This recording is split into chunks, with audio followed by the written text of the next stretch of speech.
तुम्ही काहींनी सांगितलं 1,500 काय देताय, 5,000 द्या. अरे तुम्ही तर दमडा दिला नाही, कुठं 5,000 द्या म्हणता. की आपला स्वतःच्या खिशामध्ये किती आहे ते बघूनच ओवाळणी टाकावी लागते. आणि त्याच्यामध्ये मला बाबा तुमचं विशेष वाटतंय, तुम्ही सांगितलं की आमचं सरकार केंद्रात आलं असतं तर आम्ही 1,00,000 रुपये देणार होतो. लाखाचा हिशोब काढला तर आपल्याला 2.5 लाख कोटी, 2.5 लाख कोटीच ना, 2.5 लाख कोटी. आपलं बजेट किती? अरे काहीतरी लोकांना पटेल असं सांगा.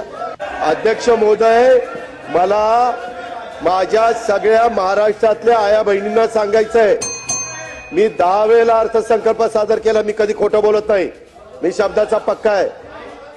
अजित पवारचा वादा आहे, असा तसा वादा नाहीये.